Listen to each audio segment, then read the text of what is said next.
बोलिए परम पूजनीय परम वंदनीय सद्गुरु सर्वश्री आशुतोष महाराज जी की जय। श्री कृष्ण बलदेव की, उमापति महादेव की, सांचे दरबार की जय। एक बार गुरुदेव श्री आशुतोष महाराज जी के सानिध्य में हमें बैठने का सौभाग्य मिला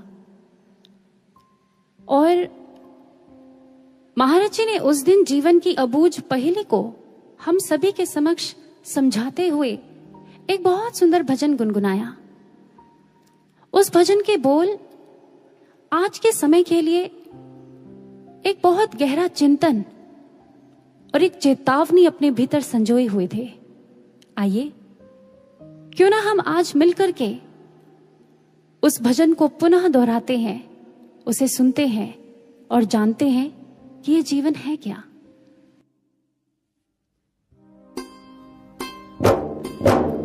वो जीवन क्या जिस जीवन में, वो जीवन क्या जिस जीवन में जीवन को मुक्त बना ना सके हम, उनको विवेकी नहीं कहते हम, उनको विवेकी नहीं कहते। जो सतपथ को अपना ना सके वो जीवन क्या जिस जीवन में, वो जीवन क्या जिस जीवन में। आपने देखा होगा कि जब कोई व्यक्ति इस संसार से चला जाता है, उसकी मृत्यु होती है, तो उसके नाम के आगे उसकी बर्थ डेट यानी जिस तिथि में उसने जन्म लिया और जिस तिथि में वो इस संसार से गया, अर्थात उसके मरने की तिथि, उसकी मृत्यु की तिथि, ये दोनों ही लिखी जाती हैं और दोनों को एक ब्रैकेट में क्लोज कर दिया जाता है। महाराज श्री ने इतना कहकर के पूछा, अच्छा ये तो बताओ कि कौन सी तिथि ज्यादा महत्वपूर्ण होती है, मनुष्य के जन्म लेने की या फिर उसकी मृत्यु की? महर्षि उत्तर देते हुए कहते हैं, अगर गौर किया होगा कभी तो इन दोनों तिथियों के बीच में एक डैश होता है। बस सारा महत्व इस डैश का ही है, सारा महत्व इस अंतराल का ही है। It does not matter that how many years you live. What matters more is how you live those years. ये मायने नहीं रखता कि आप कितना लंबा जीवन जिए, बल्कि मायने ये रखता है आप जितना जिए, आप कैसे जिए। कुछ समय पहले वैज्ञानिकों ने एक शोध किया। उन्होंने बंदरों की 3 प्रजातियों पर यह शोध किया, गोरिल्ला, चिंपैंजी और ओरंगुटान। उन्होंने तीनों के पिंजरों में एक एक पेचकस रख दिया। अब उन्होंने देखा कि इन तीनों की प्रतिक्रिया उस पेचकस को लेकर अलग अलग थी। गोरिल्ला, पहले उसने पेचकस को देखा नहीं, लेकिन जब उसका पैर उस पेचकस पर पड़ा तो उसने उसे अनजान वस्तु समझकर नजरअंदाज कर दिया। जब चिंपैंजी ने उस पेचकस को देखा तो उसने उत्सुकतावश उसे उठाया, उसे घुमाया, उससे खेला, यानी उससे वो हर कार्य किया सिवाय उसके असल उपयोग के। पर जब ओरंगुटान ने उस पेचकस को पहले तो बड़े ध्यान से देखा, उसे समझा, उसे परखा, and to the utter surprise of the scientists, हैरान रह गए वो साइंटिस्ट्स ये देखकर कि अगली ही शाम वो अपने पिंजरे के सारे पेंच खोल करके आजाद हो चुका था। जी हाँ सज्जनों, ये एक एक्सपेरिमेंट हमारे जीवन को बहुत गहरा संदेश दे रहा है। वो क्या? आज इंसान अपनी बनाई हुई धारणाओं में, विषय विकारों में, वासनाओं के पिंजरों में तो कैद ही तो है। जहां ये पेचकस एक आध्यात्मिक युक्ति है जिसका प्रयोग करके वो अपने जीवन के जंजालों से मुक्त हो सकता है, वो फ्री हो सकता है। अब ये निर्भर हम पर करता है कि हम इस युक्ति का उपयोग गोरिल्ला की तरह उसे नजरअंदाज करके करें, या फिर चिंपैंजी की तरह इस युक्ति को मात्र मनोरंजन का साधन समझ लें, या फिर ओरंगुटान की तरह हम इस आध्यात्मिक युक्ति का पूरा लाभ उठाते हुए, उपयोग करते हुए इससे अपने जीवन को मुक्त कर लें, सच्ची खुशी और सच्चा आनंद प्राप्त कर लें। ये पूरी तरह से हम पर ही निर्भर करता है सज्जनों। अगर हम अपने इतिहास के पन्नों को टटोलें तो एक नहीं, असंख्य उदाहरण हमें ऐसे मिल जाएंगे जिन्होंने जीवन के सही मायनों को जिया, जिन्होंने अपने जीवन में उस सफलता की ऊंचाई को, उन शिखरों को प्राप्त किया। नचिकेता, सिद्धार्थ गौतम, राजा भर्तृहरि, राजा गोपीचंद और बहुत से ऐसे उदाहरण हैं। लेकिन ये घटना जीवन में मात्र स्थूल बुद्धि का उपयोग करके नहीं घटती है।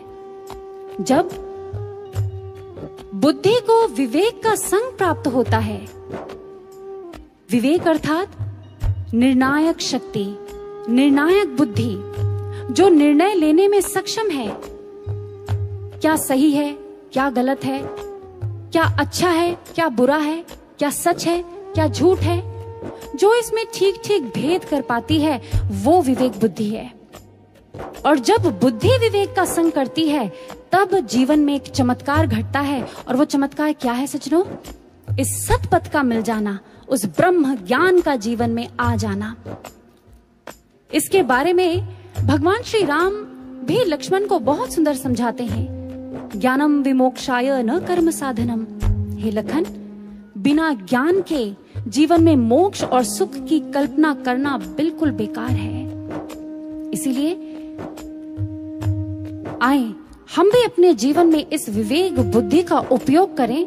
और आगे ये भजन हमें क्या कह रहा है, हम श्रवण करते हैं।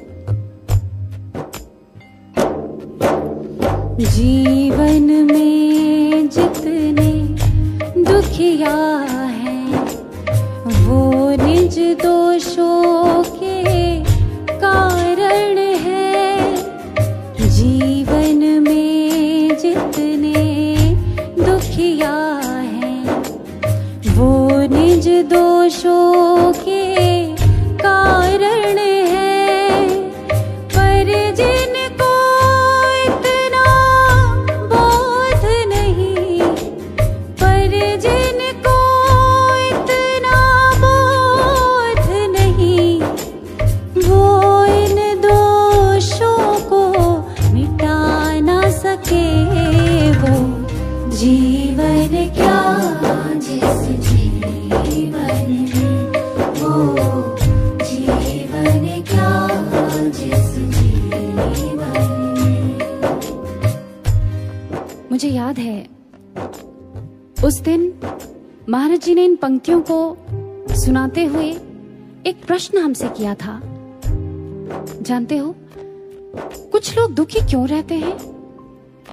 क्यों नहीं लगता है कि उनके जीवन में आने वाले दुखों का कारण सदैव दूसरे ही हैं? तब महाराज जी ने एक पंक्ति कही और सारा सार प्रकट कर दिया। महाराज जी ने कहा, तुमने वो सुना है, काहू ना को सुख दुख कर दाता, निज कृत कर्म भोग सब भ्राता। ये सुनकर हम सभी के मन में एक गहरा मंथन चल पड़ा। ये बात अयोध्या कांड में श्री लक्ष्मण जी निषाद राज जी को संबोधित करते हुए कह रहे हैं, हे बंधु, कोई भी किसी को सुख दुख का देने वाला नहीं होता। मनुष्य स्वयं अपने ही कर्मों को भोगता है। हमारी शिकायतें, हमारे शिकवे, दूसरों पर लगाए हुए आरोप प्रत्यारोप और कुछ नहीं, हमारे ही कर्मों का फल है। आइए इस बात को हम इंटरनेशनल बेस्ट सेलर हुए हैं पॉलो कोएल्हो, उनकी बुक में दर्ज एक इंस्टेंस से समझने का प्रयास करते हैं। एक बार एक दंपति थे, उनके पड़ोस में एक परिवार रहने आया जिनकी बालकनी इन दंपति के खिड़की से साफ दिखाई देती थी। अब जब ये लेडी सुबह सुबह अपने पति को नाश्ता करा रही होती, ठीक उसी समय पड़ोसन भी अपनी बालकनी में आकर के अपने कपड़े सुखा रही होती थी। जैसे ही इस लेडी ने पड़ोसन के उन वस्त्रों को देखा, उन कपड़ों को देखा जो सूख रहे थे, उसने तुरंत अपने पति को कहा, देखो तो जरा कैसे लोग हमारे पड़ोस में रहने आ गए हैं। अरे इन्हें तो ठीक ढंग से कपड़े भी धोने नहीं आते, कितनी मैली चादरें धोई हैं। ये क्रम काफी दिन तक चला और स्थिति ऐसी हो गई कि अगर पड़ोसन कभी सीढ़ी से आते जाते दिख भी जाती इस लेडी को, तो मुस्कुराना तो बहुत दूर की बात, ये उन्हें घृणा की दृष्टि से देखती और किनारे से ही निकल जाती। एक दिन रोजमर्रा की तरह सुबह का समय था, नाश्ता कर रहे थे डाइनिंग टेबल पर। कहते हैं वो जैसे ही गई, उसने अपने खिड़की का पर्दा हटाया तो जो दृश्य आज उसने अपने सामने देखा वो हैरान रह गई और उसने अपने पति को पुनः दिखाते हुए कहा, अरे देखो तो आज पूरे 1 महीने बाद इसे पता चला है कि कपड़े कैसे धोते हैं, कितनी साफ चादरें आज धोई हैं, देखो तो जरा। पति पीछे बैठे मुस्कुरा रहा था और उसने पत्नी को कहा, भाग्यवान, ये चादरों की धुलाई का कमाल नहीं है, ये कमाल है हमारी खिड़की पर लगी मैल की सफाई का, जो कल शाम ही मैंने रगड़ रगड़ कर साफ करी है। इसलिए दोष उसकी चादरों में नहीं है, दोष तो था हमारी खिड़की पर लगी मैल का। कुछ समझ पा रहे हैं आप? चेक करते हैं कहीं हम भी तो हमेशा दूसरों पर ही दोष तो नहीं ढूंढते रहते, कहीं हम अपने दुख का कारण सदैव दूसरे को ही तो नहीं मानते। ये हमारा स्वभाव तो नहीं बन गया है कि हम दूसरे को ही ब्लेम करते हैं, उसी की कमियां ढूंढते हैं, वो ही हमें गलत नजर आता है। अगर ऐसा है तो हमेशा याद रखिएगा, अपने दुखों से हम कभी उभर नहीं सकते, हम उसी में ही उलझकर बंद कर रह जाएंगे। महाराज जी बहुत सुंदर प्रेरणा देते हैं अपने विचारों के माध्यम से। महाराज जी कहते हैं, जो व्यक्ति ये सोचता है कि किसी दूसरे के कारण उसके जीवन में ये दुख आया है या फलां व्यक्ति ने उसके साथ ऐसा कर दिया इसलिए वो दुखी है, समझ जाओ वो व्यक्ति अपने पतन की कहानी स्वयं लिख रहा है, वो अपना विनाश कर रहा है। लेकिन इसके विपरीत अगर कोई ये सोच रहा है कि मेरे साथ जो भी हुआ है और जो भी हो रहा है वो सब मेरे ही कर्मों का फल है, ये सब ईश्वर की इच्छा से ही मेरे साथ हो रहा है, इसमें जरूर मेरे लिए कुछ अच्छा ही सोचा होगा उस भगवान ने, निस्संदेह फिर ऐसे व्यक्ति का इस मार्ग पर कल्याण है, उद्धार है। ऐसा एक संसारी जीव ही नहीं, एक गुरु भक्त भी करता है, जो इस संसार में रहते हुए उस गुरु ज्ञान को प्राप्त करते हुए भी ये त्रुटि उससे होती है और बहुत बार होती है। महात्मा बुद्ध के संघ का एक भिक्षु था कोकालिक। कहते हैं संघ के कुछ भिक्षुओं से हमेशा असंतुष्ट रहता था, उनके प्रति अपने हृदय में द्वेष भाव रखता था। महात्मा बुद्ध के बार बार समझाने के बाद भी उसके विचार टस से मस नहीं होते थे। कहता, महात्मन, हे बुद्ध, मेरी आपके प्रति अपार श्रद्धा है, आप मेरे पूजनीय हैं, आप मेरे वंदनीय हैं, लेकिन जो बात आप कह रहे हैं ना, वो मैं उससे सहमत नहीं हूं। महात्मा बुद्ध कहते, कोकालिक, ये कैसी श्रद्धा है तुम्हारी मुझ पर? जो मैं कह रहा हूं वो तुम्हें मान्य नहीं? अरे जिनके कार्यों का समर्थन मैं करता हूं, मैं कर रहा हूं, तुम उन्हीं का विरोध करने पर तुले हुए हो। मैं तुम्हें सतर्क कर रहा हूं, ये तुम्हारे लिए हितकर नहीं है। कोकालिक कहता, आप हमेशा अपने उन प्रिय भिक्षुओं का ही साथ क्यों लेते हैं? मुझे तो पता ही था आप उन्हीं का ही पक्ष लेंगे, लेकिन मैं भी संघ के अन्य भिक्षुओं के साथ मिलकर के उनका विरोध अवश्य करूंगा, आप देख लेना। महात्मा बुद्ध ने पुनः उसे सतर्क किया, नहीं कोकालिक नहीं, वत्स, सबके प्रति संभाव रखो, प्रेम रखो, कोई किसी को दुख देने वाला नहीं, अपने दुख का कारण किसी को मत समझो। जो ऐसा करता है, जो संग में फूट डलाने का प्रयास करता है, मन मुटाव पैदा करता है, वो घोर नरकों को प्राप्त होता है। कोकालिक सावधान। कहते हैं अभी कुछ दिन ही घटे थे इस घटना को कि कोकालिक के पूरे शरीर में सरसों के से फुंसियों के दाने उभर आए। पीड़ा में है, दर्द में है, लेकिन उसके कुविचार जैसे के तैसे हैं। वो संघ के अन्य भिक्षुओं को पथभ्रष्ट करने में जुटा हुआ है, तुला हुआ है। अब उसकी हालत ये हो गई है कि उसकी दुर्भावनाएं मन, वचन, कर्म से अब विष उगल रही हैं। उसका द्वेष उस चरम सीमा को प्राप्त हो गया कि अब कोई हद नहीं है, सारी हदें लांघ चुका है उसका द्वेष।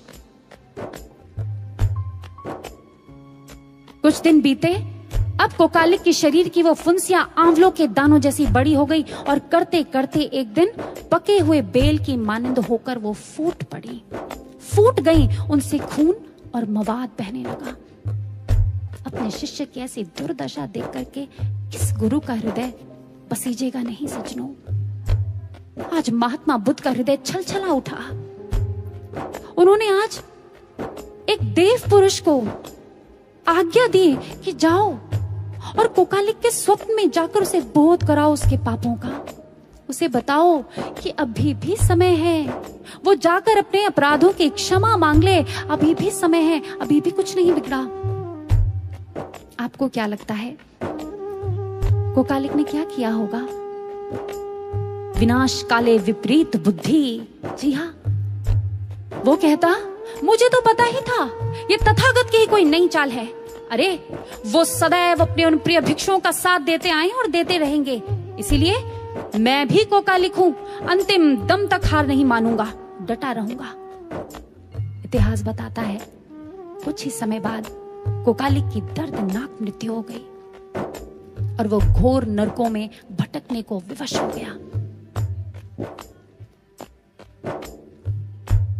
आज तथागत अपने सारे भिक्षुओं को पास बिठाकर समझा रहे हैं कि ताकि आने वाले समय में कोई ऐसे पाप का अर्जन ना कर ले अपने जीवन में। और वो कहते हैं, भिक्षुओं, कोकालिक स्वयं अपने दुखों का कारण था। सदैव दूसरों पर वो दोष लगाता रहा और उसने अपने जीवन के सारे कल्याण के मार्ग बंद कर लिए और घोर नरकों में वो भटका, उसे भटकना पड़ा। ये बात सिर्फ महात्मा बुद्ध ही नहीं समझा रहे सज्जनों। कठोपनिषद में यमाचार्य जी भी इसी बात की पुष्टि करते हुए कहते हैं, यह चेदशकद बोधुं प्राक शरीरस्य विस्तरसः ततः सर्गेषु लोकेषु शरीरत्वाय कल्पते। अगर इस तन के रहते रहते अबोध ही बने रहे, उस गुरु ज्ञान के प्रति, उस ईश्वर के दर्शन के प्रति बोध उत्पन्न नहीं हुआ जीवन में, तो फिर ये आत्मा युगों युगों, कल्पों कल्पों तक भटकने को विवश हो जाती है, भटकती है, चित्कार करती है, दुख भोगती है। इसीलिए अगर बहुत देर तक और दूर तक चलना चाहते हैं ना इस मार्ग पर, एक बात गांठ मार लीजिए। अपने जीवन में आने वाली हर परिस्थिति को अपने उत्कर्ष की सीढ़ी बना लीजिए, अपने निर्माण की सीढ़ी बना लीजिए। ये मत देखिए दूसरे के भीतर कितने अवगुण हैं, अपने भीतर उतरकर अपना स्वाध्याय करें हम सब और ये देखें मैं अपने दोषों को कैसे ठीक कर सकती हूँ या कैसे ठीक कर सकता हूँ। आइए आगे भजन हमसे क्या कह रहा है, श्रवण करते हैं। धन बल में है फूल रहा, कोई ऊंचे पद पर झूल रहा, कोई धन बल में है फूल रहा, कोई ऊंचे पद पर झूल रहा। पर ये तो सब निरर्थक है, पर ये तो सब निरर्थक है, जो काम किसी के आ ना सके वो जीवन क्या जिस जीवन में वो जीवन क्या जिस जीवन में। आपने इन्फ्लुएंजा का नाम तो सुना ही होगा। एक तरह का वायरस है ये। 1970 के दशक में ऑक्सफोर्ड डिक्शनरी ने एक नया शब्द जोड़ा अपने शब्दकोश में और उसे नाम दिया अफ्लुएंजा। ये भी एक तरह का वायरस ही है। इसे आप एक तरह का पैंडेमिक, एक महामारी भी कह सकते हैं। और जानते हैं इसके सिम्टम्स क्या हैं? धन, बल, पद, मान, सम्मान, ऐश्वर्य प्राप्त करने के लिए इंसान पागल रहता है, विचलित रहता है। उसे बस यही चाहिए और कुछ नहीं। कहते हैं इस महामारी के चपेट में आने वालों की संख्या अनगिनत है। कुछ उदाहरणों के तौर पर अगर आपको बताएं, हार्वर्ड ह्यूज हुए हैं जो शिकागो के एक बहुत बड़े बिजनेस मैग्नेट हुए अपने समय के। कहते हैं oil gas company, air space group, aircraft group, airlines, इन सब का एकलौता वारिस। इसके अलावा एक सक्सेसफुल प्रोड्यूसर, डायरेक्टर, एक इन्वेंटर और भी बहुत कुछ, न जाने कितनी उपलब्धियां उन्होंने अपने नाम पर करी थी। लेकिन जानते हैं अंत कैसा रहा? पागलपन के दौरे से अपने प्राणों को त्यागा, मृत्यु को प्राप्त हुए। और कहते हैं जिस समय उनकी मृत्यु हुई उस समय, सिर्फ उस समय जो उनकी कुल संपत्ति थी वो थी 11 billion US dollars. Can you believe that? England की प्रथम महारानी एलिजाबेथ के बारे में आप सबने सुना है। जब वो अपनी डेथ बेड में थी तो जानते हैं उनके अंतिम शब्द थे, मेरी सारी संपत्ति, मेरा सारा ऐशो आराम आज मेरे किसी काम का नहीं, क्योंकि मैं इनसे जीवन नहीं खरीद सकती। वेस्पासियन हुए हैं रोमन एम्परर। ये उनके शब्द थे जब वो अपनी मृत्यु शैया पर लेटे हुए थे। लगभग रोते हुए उन्होंने ये शब्द कहे थे, विलाप और विषाद के अतिरिक्त मेरे पास अब कुछ नहीं बचा। मैं अपने को राजा समझता था, लेकिन इस मृत्यु ने मुझे बता दिया असल राजा मैं नहीं, वो ईश्वर है। ये कुछ ही उदाहरण है सज्जनों, लेकिन आज इसी से मिलते जुलते बहुत से लोग हैं जो हमारे आपके आसपास हमको देखने को मिल जाएंगे इस संसार में। आज यही स्थिति तो हो गई है मनुष्य की।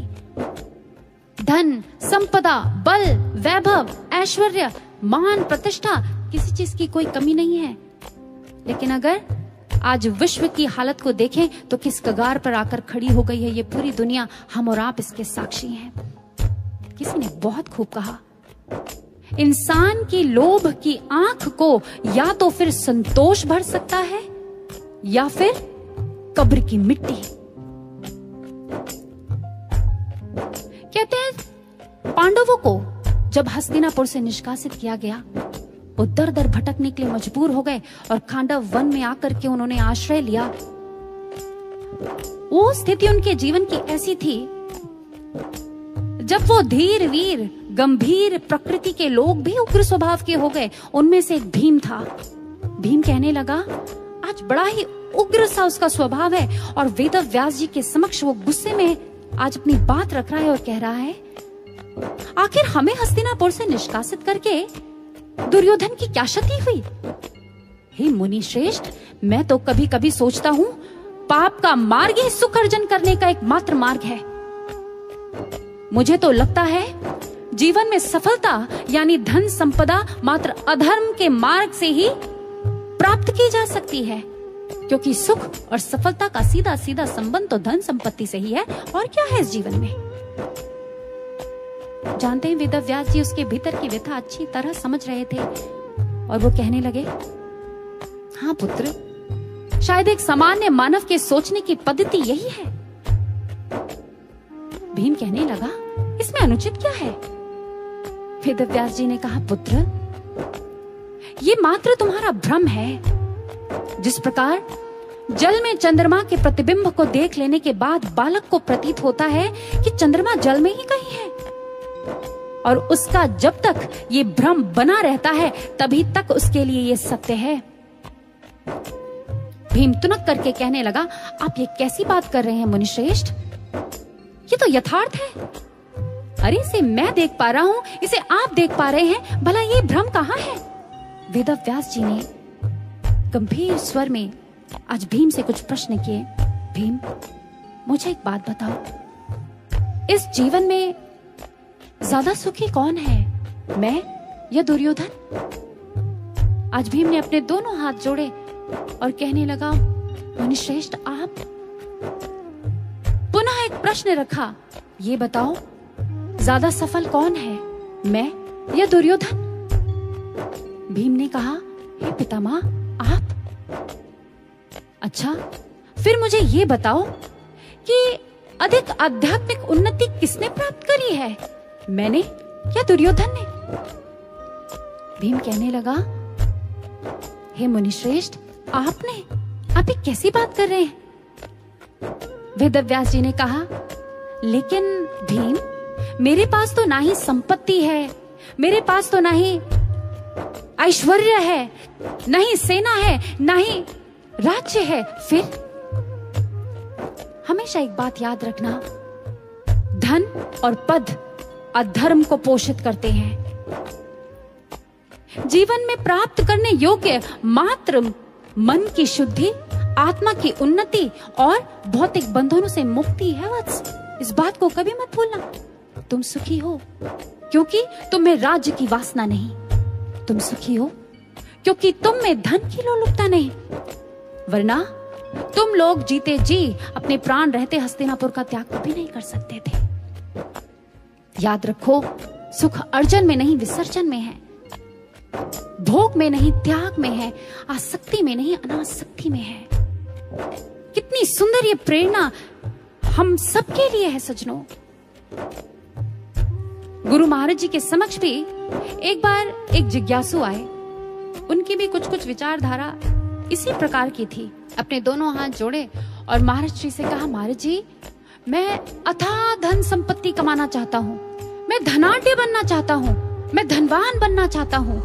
महाराज जी ने मुस्कुराते हुए उनको देखा और उन्हें कहा, जानते हो, ईश्वर किसी को धनवान इसलिए नहीं बनाता कि वो उस धन का स्व के लिए उपभोग करे, अपितु इसलिए बनाता है ताकि वो उस धन को धर्म के कार्यों में लगा सके, क्योंकि स्वभोग में लगाया हुआ धन विनाश का कारण बनता है। इस बात को गांठ मार लो। ये एक सूत्र है सज्जनों, जो आज महाराज जी ने इस उत्तर के माध्यम से हम सबके समक्ष रखा।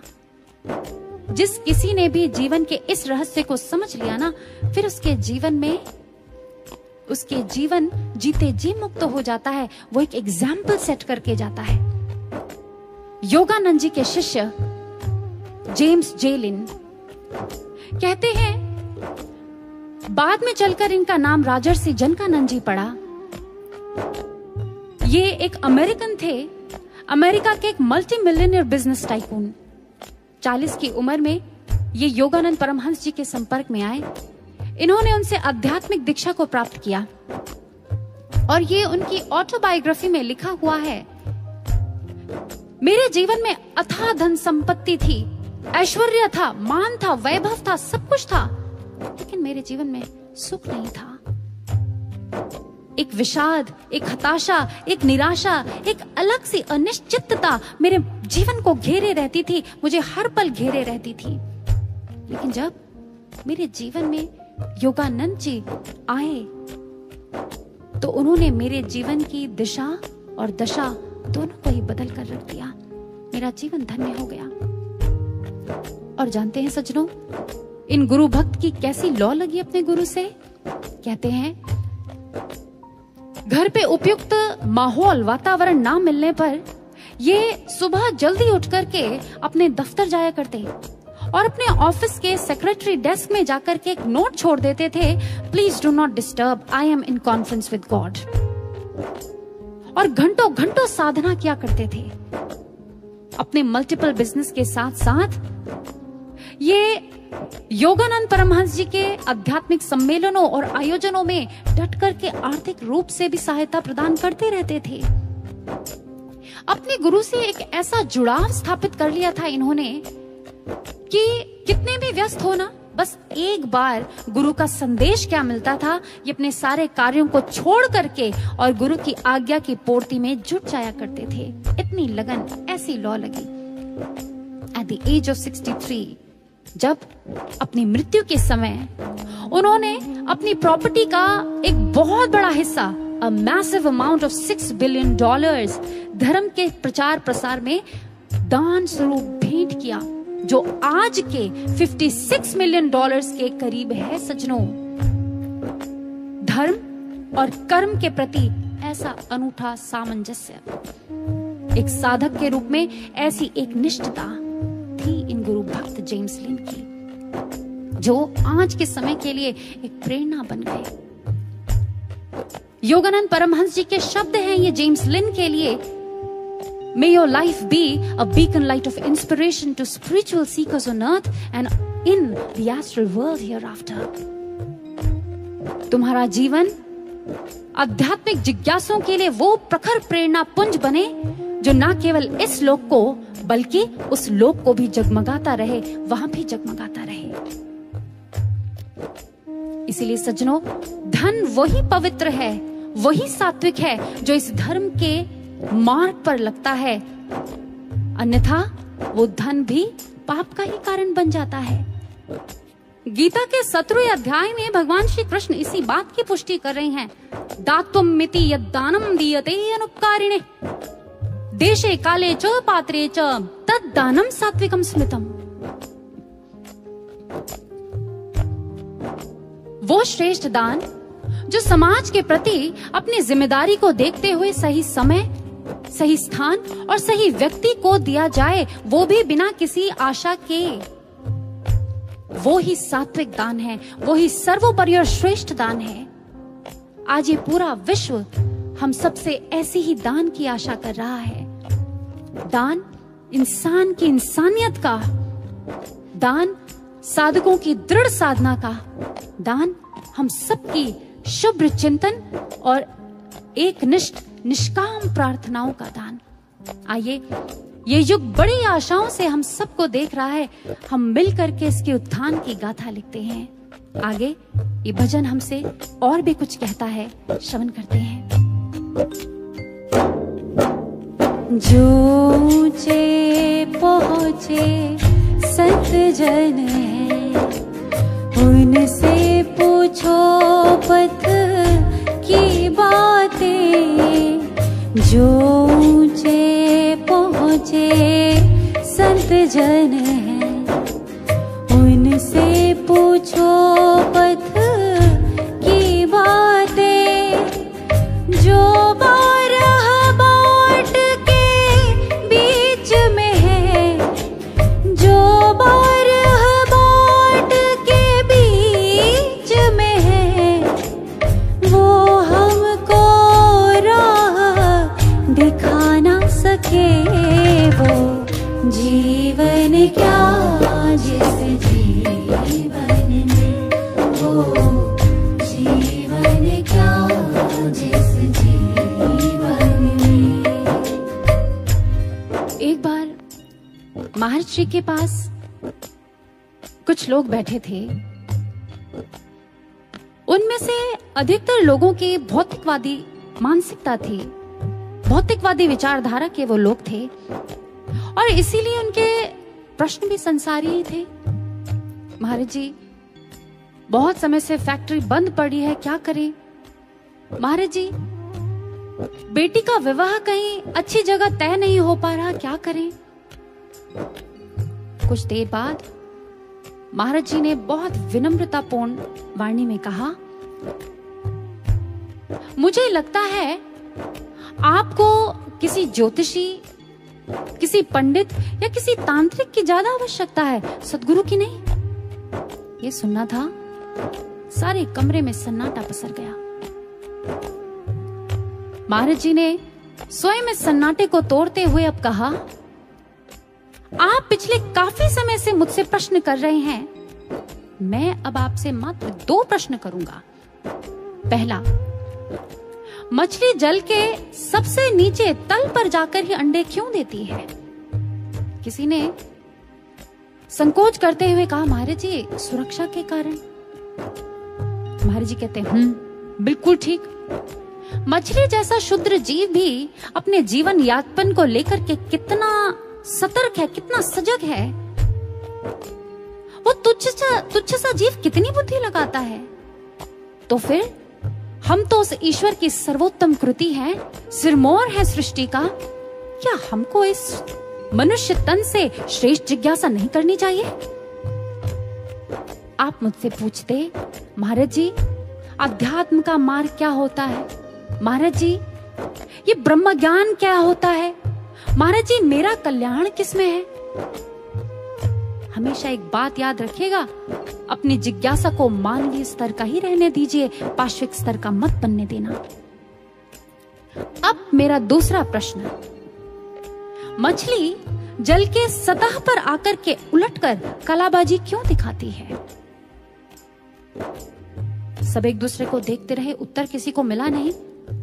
महाराज जी ने उत्तर दिया और महाराज जी ने कहा, क्योंकि इस तरह से प्यासी मछली अपनी प्यास बुझा पाती है।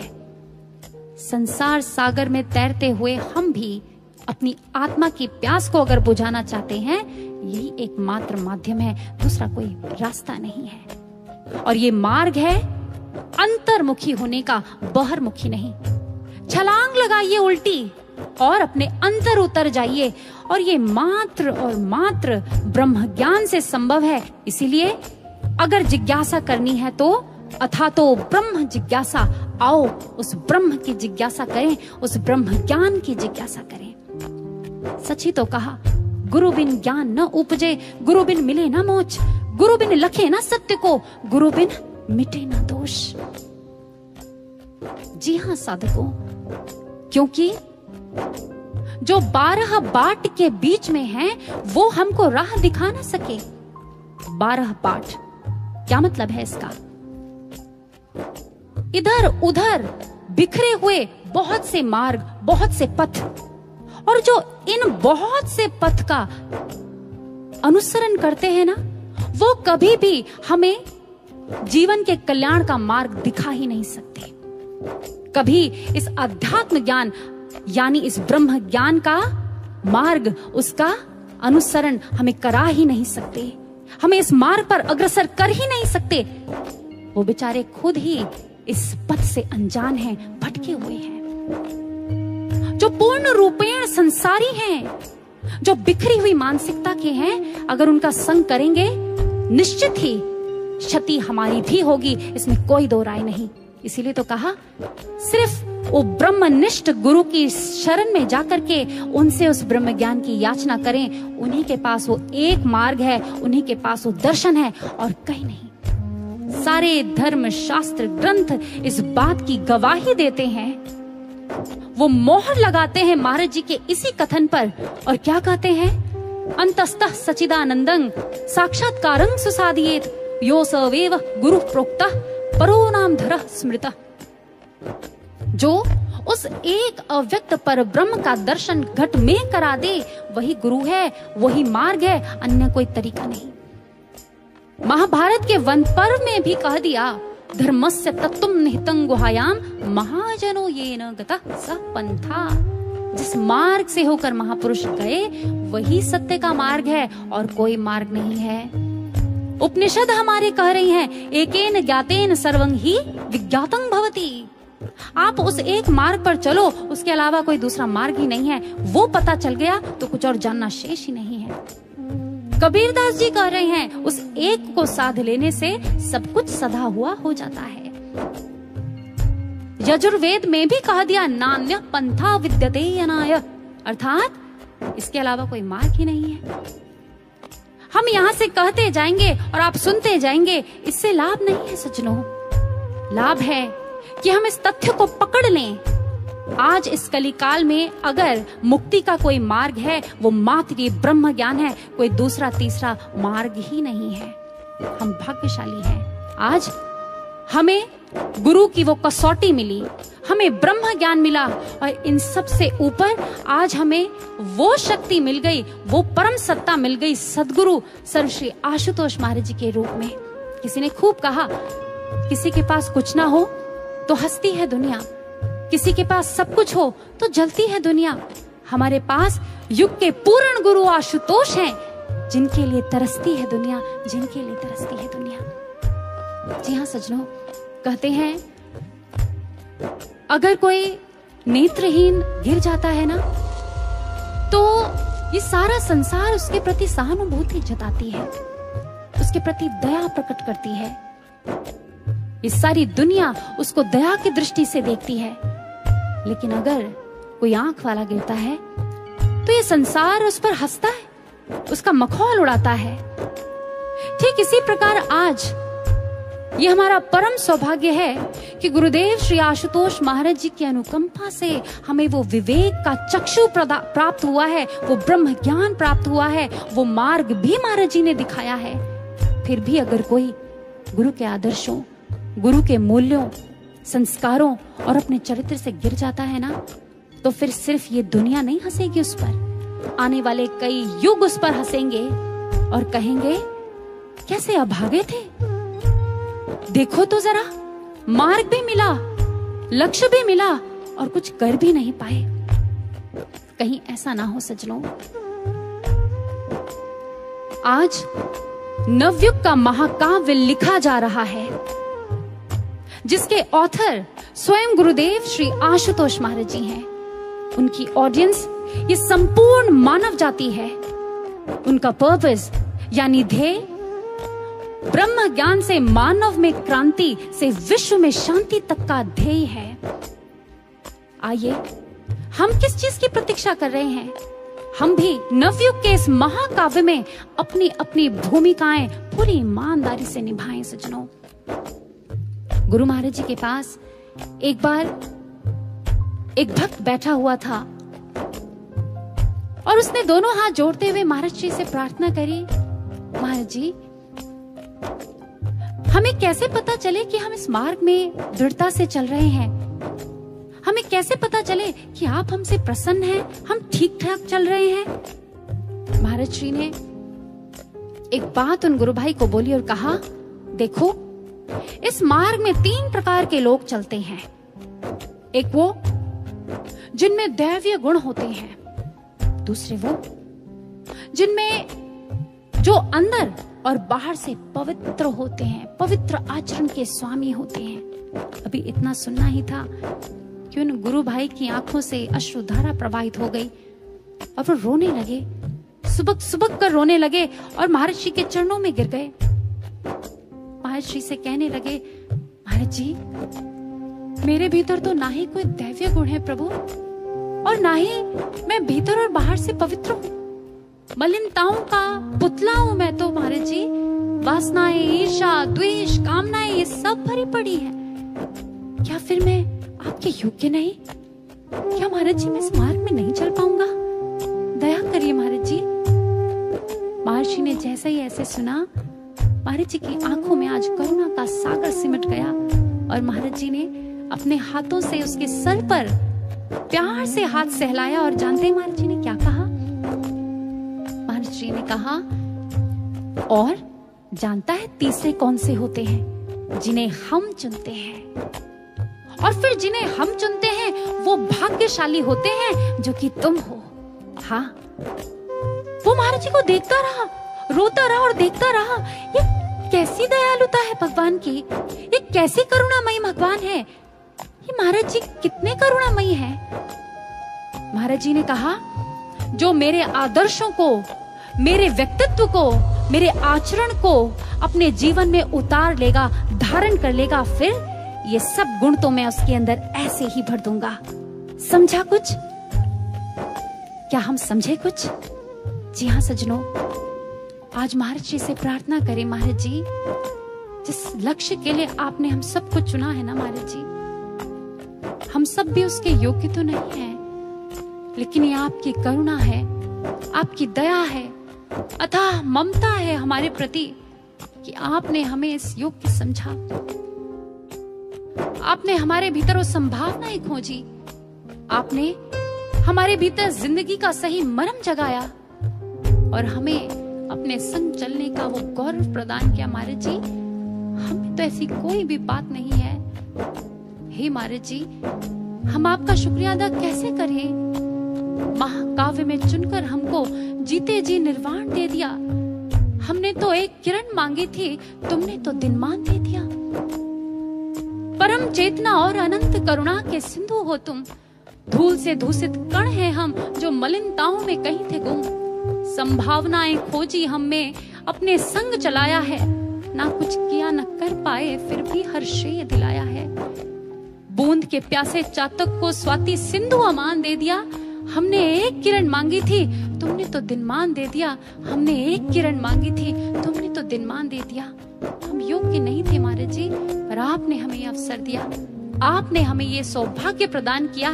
हमें शक्ति भी देना कि हम इस मार्ग में अंत तक ईमानदारी से अपने पूरे प्रयासों के साथ डट करके चलते रहे महाराज जी, और इस जीवन का सही मूल्य अदा करके जाएं और ऐसी प्रेरणा दीप बन करके संसार में जगमगाएं जो अमर दीप हो जाए, अमर दीप हो जाए। आइए इस प्रेरणा को क्यों ना एक बार फिर अपने हृदय में संजोते हैं।